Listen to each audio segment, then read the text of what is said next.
Well, joining us now from Glasgow is Anne-Marie Ward, the Chief Executive of the charity Faces and Voices of Recovery UK. Great to have you on the programme. I'm going to start off by asking you a question that may be impossible to answer, so I apologise. But why do you think it is that Scotland has such a bad record on this? It's not impossible to answer. It's quite simply because our treatment system is failing.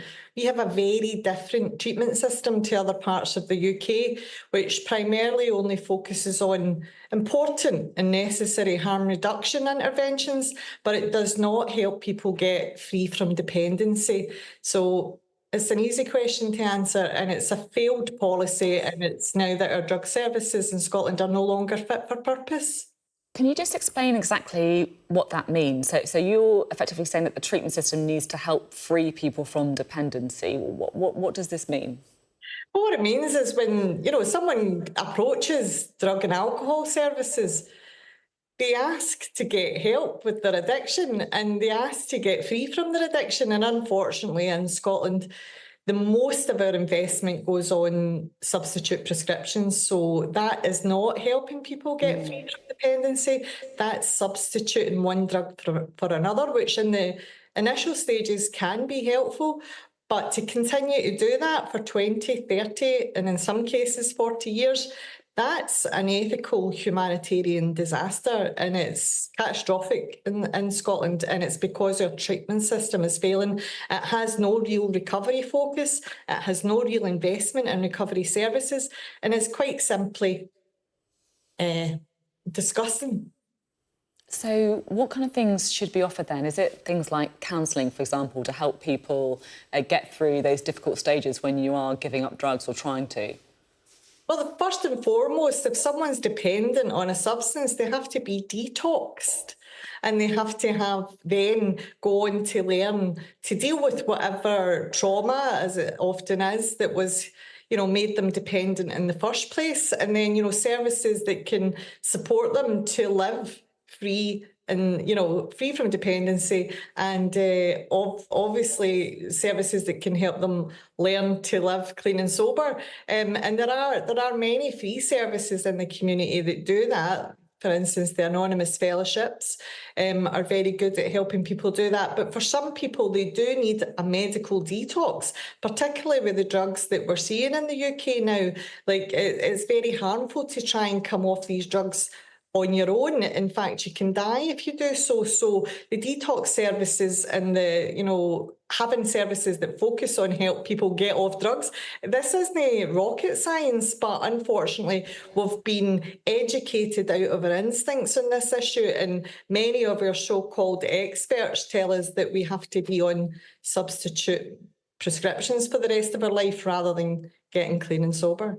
It's really interesting you speaking very clearly about how you think this has effectively been a policy failure that's led to this. We've, of course, seen, the Scottish National Party have a very difficult election period this year. Do you think this is one of many factors? Yes, but do you think it's one of the factors that might have led to people turning away from the government? I think it's a major factor in people waking up to, I suppose, the rhetoric and spin of this government. When we first started campaigning, we used the hashtag "You keep talking, we keep dying."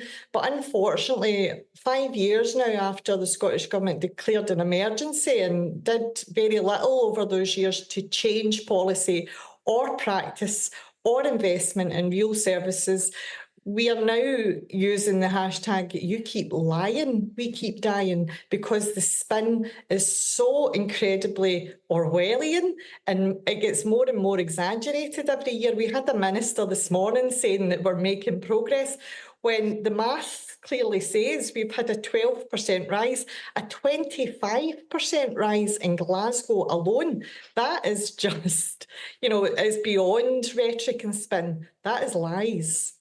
You are working on the kind of front line of this, if you like. You'll be seeing a lot of the impact that this is having. Can you just give us a bit of a sense about, the kind of drugs that we're seeing people using and the impact that it's having on their lives? Well, particularly in Scotland, we're seeing a massive intake of cocaine and cocaine addiction, and we're seeing also people who are addicted to cocaine being offered methadone, which is a heroin substitute. So when I say our drug services are no longer fit for fit for purpose, that's what I mean.